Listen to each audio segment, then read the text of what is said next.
훌륭하다.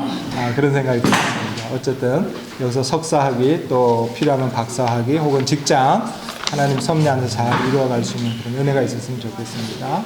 서로 격려하고 좋은 만남이 있기를 소망합니다.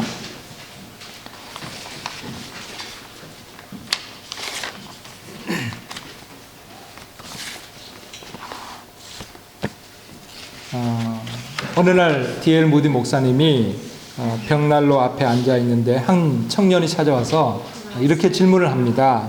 목사님, 꼭 교회에 나가서 신앙생활을 할 필요가 있습니까? 개인적으로 성경 공부도 하고 기도도 하면 되지 않겠습니까? 그때 이제 D.L. 무디 목사님께서 집히고 있던 장작들을 이렇게 흩어놓기 시작했다고 합니다. 그러자 얼마 있지 않아 장작불이 하나 둘 꺼지기 시작했고 그리고 방 안에는 금세 냉기가 감돌게 되어졌다고 합니다. 목사님이 물었습니다. 여보게, 조금 전에는 온 집안이 훈훈했는데 지금은 왜 이리 추운 줄 알겠는가? 청년이 답합니다. 목사님께서 장작을 흩어놓아 불이 꺼졌기 때문입니다.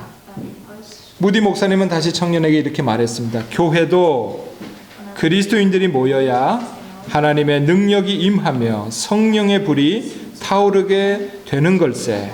모여서 서로 대화하며 삶을 나누어야 사랑의 불이 훈훈하게 일어나는 것이라네. 히브리서 10장 25절은 말씀합니다. 어떤 사람과 같이 모이는 일을 그만두지 말고 서로 격려하여 그날이 가까이 오는 것을 볼수록 더욱 힘써 모입시다. 사실 우리가 이렇게 외국에서 생활하고 또 외국 여행 중에 함께 모여 예배 드린다고 하는 것은 사실 이거는 어떻게 보면 보통 마음은 아닙니다. 참 하나님을 향한 열심이 있는 마음이 있고 또 구도자의 자세가 되어 있는 것이죠. 그래서 여러분들과 함께 예배 드릴 때마다 저는 목사로서 늘 행복하고 감사하다 그런 생각을 하게 되어집니다. 또 우리가 미넨 복음교회라고 하는 한 공동체를 이루고 신앙생활을 하고 있는데 우리가 먼 이국 땅에서 그저 유학생으로 그저 이민자로 살지 아니하고 하나님이 기뻐하는 이 순례자의 인생, 믿음의 인생을 살아가기 위해서는 우리가 믿음 안에서 잘 모일 필요가 있습니다. 그리고 모이면 뭘 해야 되겠어요? 기도해야 되는 거죠. 또 모이면 뭐 해야 됩니까? 믿음 안에서 서로 격려하고 사랑해야 합니다. 그러니까 모여서 할 일은 사실 그것밖에 없는 거예요. 모이면 기도하고 모이면 서로 믿음 안에서 격려해주고 그래서 하나님이 우리에게 허락하신 인생을 복되게 나만이 아니라 서로가 그렇게 잘 살아갈 수 있도록 케어해주고 그렇게 격려하며 아름다운 믿음의 길을 가라고 우리 교회를 여기에 세워주셨다 그렇게 생각합니다. 그러므로 우리가 이 복된 교회 안에서 서로 사랑하고 기도하면서 하나님의 뜻을 이루어갈 수 있는 그런 축복이 함께하기를 소망합니다. 모이면 뭐 해야 됩니까? 기도하시기 바랍니다. 모이면 뭐 해야 됩니까? 또 사랑하시기 바랍니다. 옆 사람 제가 한번 이렇게 때때로 이런 게 필요하죠. 제가 모이면 그러면 여러분들은 기도하겠습니다. 이러고 제가 모이면 그러면 여러분들은 사랑하겠습니다. 그러니까 올해는 모이면 기도하는 거야. 또 모이면 사랑하는 거야. 알겠죠? 제가 이제 모이면 합시다. 모이면 예, 우리가 그렇게 한 해를 복되게 교회 공동체를 잘 살아가는 축복이 있었으면 좋겠습니다. 우리가 성경에 보면 할례라고 하는 단어가 참 많이 나오는데 할례가 무엇인지는 여러분들이나 저나 잘 알고 있습니다. 특별히 성경을 보면 남자아이가 태어난 지 8일 만에 행해지는 표피 제거 시술이 할례다 그렇게 나와 있습니다. 그리고 이 할례의 목적을 창세기 17장은 이렇게 기록합니다. 하나님이 또 아브라함에게 말씀하셨다. 너는 나와 세운 언약을 잘 지켜야 하고 너 뒤에 오는 너의 자손도 대대로 이 언약을 잘 지켜야 한다. 너희 가운데서 남자는 모두 할례를 받아야 한다. 이것은 너와 내 뒤에 오는 너의 자손과 세우는 나의 언약, 곧 너희가 모두 지켜야 할 언약이다. 이스라엘 백성들은 이 할례라고 하는 의식을 통해서 우리는 하나님의 언약 속에 들어와 있는 백성이다 하는 것을 늘 자각하고 그렇게 살아가는 존재자인 것을 기억해야 했습니다. 그러나 시간이 지나면 이런 중요한 의미가 퇴색이 많이 되어지죠. 이스라엘 백성들에게도 동일한 현상이 나타났습니다. 그래서 이 할례의 의미는 상실되어져 갔고 이것은 문화적이고 형식적인 그런 의식이 되고 말았습니다. 그들은 몸에 할례의 표식은 지니고 있었지만 하나님을 정말 신뢰하거나 하나님을 정말 의지하거나 하나님을 정말 사랑하는 이 하나님 중심의 삶을 살고 있지는 못했습니다. 그들은 할례는 받았지만 이방인들과 다름이 없는 그런 하나님이 기뻐하지 않은 삶을 살아가고 있었습니다. 그럼에도 불구하고 그들은 이렇게 생각합니다. 우리는 할례를 받았고 할례를 받지 않은 이방인은 개다. 이방인은 개다. 그렇게 표현했습니다. 헬라 시대의 개는 수치심도 없고 불결하고 더러움의 상징이었습니다. 그러나 사도 바울은 이방인을 개라고 부르는 그 유대인들, 특별히 외식하는 유대인들을 빗대어서 빌립보서 3장 2절에서 이렇게 말씀합니다. 개들을 삼가고 행악하는 자들을 삼가고 손할례당을 삼가라. 여기서 말하는 개는 이방인이 아니라 바로 외식하는 유대인을 말합니다. 할례는 받았지만 그 의미를 상실한 유대인을 말합니다. 그리고 그들은 또한 행악하는 자들이라고 말합니다. 이것 역시 할례의 진정한 의미를 살아가기보다는 자신들이 쌓은 선을 오히려 다른 사람을 정죄하고 다른 사람을 판단하는 근거로만 이용하는 이런 외식하는 유대인들을 동일하게 말하고 있습니다. 그리고 그들은 또한 손할례당이다 그렇게 말을 합니다. 뭐 손할례당 좀 어렵죠. 손에 할례를 했다 그런 뜻은 아닙니다. 손할례당의 원 단어의 의미를 보면 자르다 그런 의미를 가지고 있어요. 혹은 뭐 베어내다 그런 의미를 가지고 있어요. 그러니까 할례의 진정한 의미를 살아가기보다는 하나님의 상징인 할례를 몸에 지녔다고 하지만 사실은 그저 상처를 내고 살을 조금 벤 것에 지나지 않는 그런 형태가 되고 말았다. 그런 의미를 가지는 하잘것없는 그런 존재자가 되었다고 하는 것입니다. 할례는 앞서 말씀드린 것처럼 이스라엘과 하나님의 특별한 계약 혹은 특별한 관계 속에 있는 것을 이런 할례라고 하는 시술을 통해서 표시하는 것이었습니다. 그러므로 그런 사람들에게서는 하나님의 뜻이 나와야 되고 하나님의 생각이 나와야 되고 하나님의 능력이 표출되어지는 것을 기대해야 합니다. 그러나 그런 몸의 상처는 가지고 있었지만 하나님이 기뻐하는 진정한 의미의 할례는 그들의 삶을 통해서 나타나지 아니했습니다. 그래서 구약 성경 신명기서는 우리에게 이런 말씀을 주십니다. 그러므로 너희는 마음에 할례를 행하고 다시는 목을 곧게 하지 말아라. 마음의 할례를 받는 것이 오히려 필요하겠다. 내 하나님 여호와께서 내 마음과 내 자손의 마음에 할례를 베푸사 너로 마음을 다하여 성품을 다하여 내 하나님 여호와를 사랑하라. 예레미야 6장 10절은 우리가 귀에 할례를 받아야 된다고 또한 말씀합니다. 내가 누구에게 말하며 누구에게 경책하여 듣게 할꼬 보라 그 귀가 할례를 받지 못하였으므로 듣지 못하는도다. 그러니까 우리의 마음도 할례를 받아야 되고 우리의 귀도 할례를 받아서 하나님이 기뻐하는 그런 존재자로 살아갈 것을 성경은 말씀합니다. 그래서 로마서는 할례 받지 못한 혀는 속임을 베풀고 할례 받지 못한 입술은 독사의 독이 되고 저주와 악독이 가득하며 열린 무덤이라 그렇게까지 표현하는 것을 볼 수가 있습니다.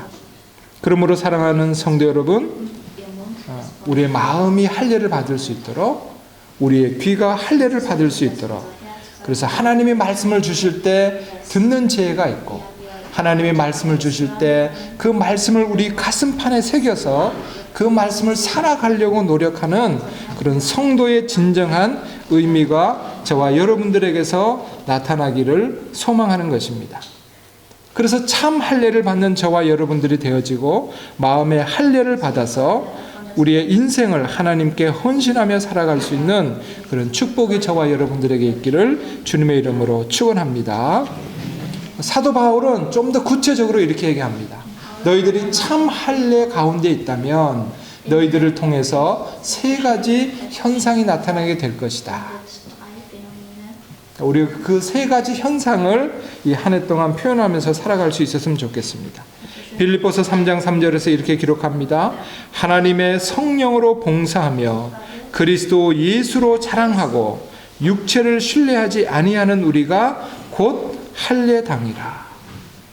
그러니까 마음의 할례를 받고 귀의 할례를 받은 참 할례자는 하나님의 성령으로 봉사한다. 그렇게 이야기합니다. 여기 봉사한다라고 하는 헬라어 원뜻을 살펴보면 착한 일을 한다 그런 말이 있어요. 또 동시에 하나님을 위하여 영적인 행위를 한다 그런 말이 있어요. 그래서 이 말을 합치면 하나님의 성령으로 봉사한다고 하는 것은 우리의 몸을 통하여 선한 열매가 나타나고 그래서 하나님께 영광이 된다고 하는 것입니다. 또 하나님 앞에 신령과 진정으로 예배드리는 모습이 우리 가운데 있어야 된다고 하는 것입니다. 그리할 때 너희들은 할례를 받은 자다. 성경이 그렇게 우리에게 말씀하고 있습니다. 또 참 할례자는 그리스도 예수를 자랑하는 그리스도인이다. 그렇게 이야기합니다. 버마에서 복음을 전했던 저드슨 선교사님이 계시는데 이 선교사님이 버마에서 선교 사역을 마치고 미국으로 돌아왔을 때 많은 사람들이 그분의 설교를 듣기 위해서 달려왔습니다.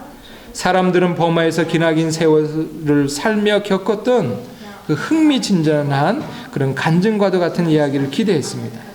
그가 그곳에 있을 때 3,000명 이상의 세례 교인이 생겨났고 그리고 거기다가 성경을 번역해서 버마어 사전도 편찬하였고 감옥에 끌려가서 죽을 뻔한 고비를 수없이 넘긴 수많은 일화들이 있었기 때문에 그 밀림 속에서 그가 어떻게 목숨을 건지게 되어졌는지 마치 드라마틱한 그런 이야기들을 그들은 듣기를 원했고 또 그런 기대감을 가지고 다 그 선교사님 앞에 몰려들게 되어졌습니다. 그런데 첫째 날, 둘째 날 모든 이야기의 핵심은 이것입니다. 그리스도께서 나를 위하여 죽으셨습니다.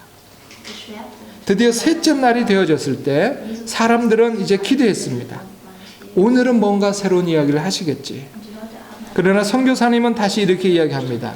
죄의 권세를 깨트리고 부활의 능력으로 오늘도 우리 속에 역사하시는 그리스도를 나는 기뻐합니다. 그러니까 첫째 날, 둘째 날, 셋째 날 드라마틱한 이야기를 들려주기보다 그는 오직 그리스도가 우리를 위해서 무엇을 했는지 그 말씀을 전하고 있었습니다. 그래서 기다리지 못한 그 교회 담임 목사님이 안타까운 마음으로 이렇게 말을 합니다. 선교사님, 성도들은 다른 설교를 기대하고 있습니다.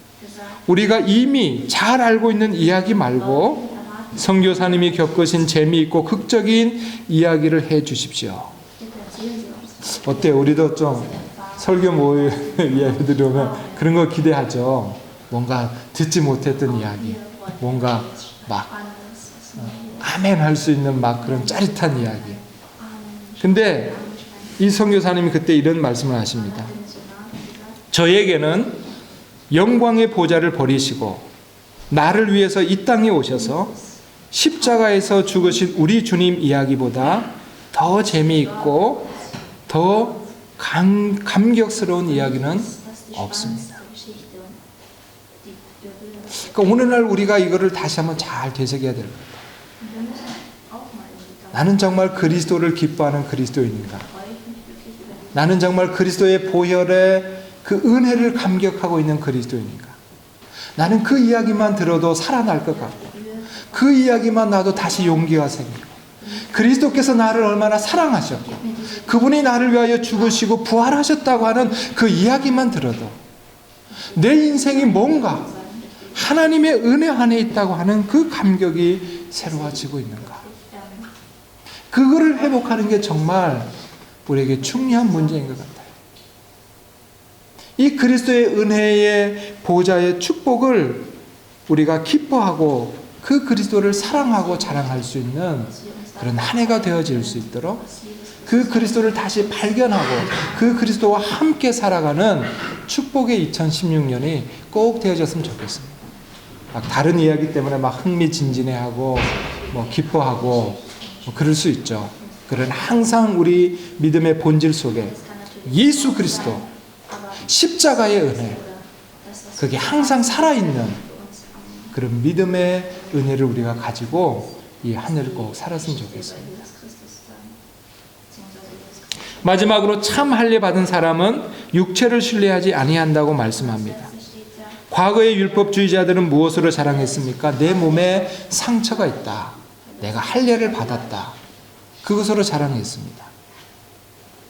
오늘 우리는 이렇게 자랑할 수 있습니다. 나는 그래도 세례 받았다.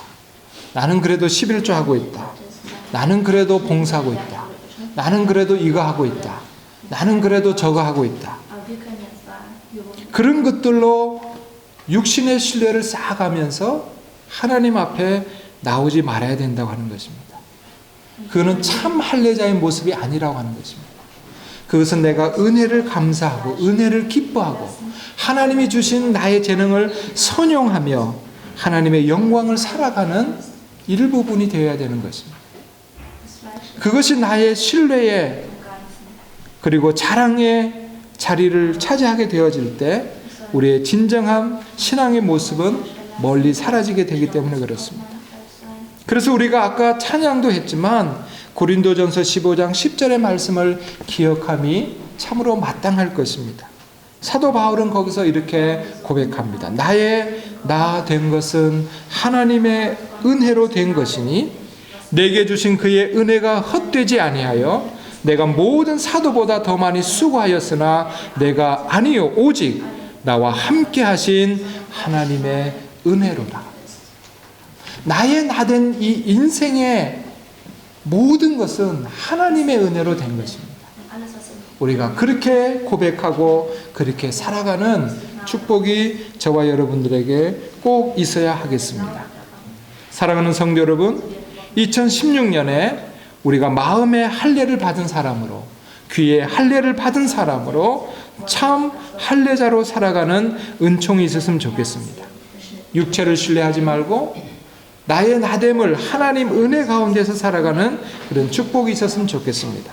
사람이 마음으로 자기의 길을 계획할지라도 그 걸음을 인도하는 자는 여호와라고 하는 이 하나님의 말씀을 붙잡고 하나님을 신뢰함으로 살아가는 한 해가 되기를 소망합니다. 성도의 여정은 무엇입니까? 그리스도의 부활로부터 우리의 부활을 향해서 달려가는 것이 성도의 여정이라 말할 수 있습니다. 그러므로 우리가 이 땅에서 어떤 일을 만나든지 우리의 끝인 우리의 부활을 향해서 달려가는 이 성도의 여정을 살아가야 하는 저와 여러분이기에 저와 여러분들은 그 부활을 허락하신 그 구원을 허락하신 부활하신 예수님을 증거하고 그 예수님을 자랑하는 한 해로 살아가는 축복이 있기를 소망합니다. 그리고 하나님의 성령으로 봉사한다고 하였으니 주님의 이름으로 봉사하되 그것이 나의 자랑이 아니요 하나님께 영광이 되어지고 그리고 온전한 마음으로 하나님 앞에 나가 예배드리는 그런 2016년이 되어질 수 있도록 참 할례자를 소망하면서 저와 여러분들이 한 해를 살아가는 축복이 있기를 주님의 이름으로 축원합니다. 우리 한번 잠시 기도할까요? 하나님, 나의 귀가 할례 받기를 원합니다. 그래서 하나님의 말씀을 하나님의 말씀으로 듣는 축복 있게 하여 주시옵소서. 나의 마음이 할례 받기를 원합니다. 그래서 예수를 기뻐하고 그리스도와 함께 살아가는 이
노들 모든 지파들 모일 때마다 기도하게 하시고 사랑하는 아름다운 공동체를 만들어가게 하여 주시옵소서. 우리의 구주가 되시는 예수님의 이름으로 기도하옵나이다. 아멘.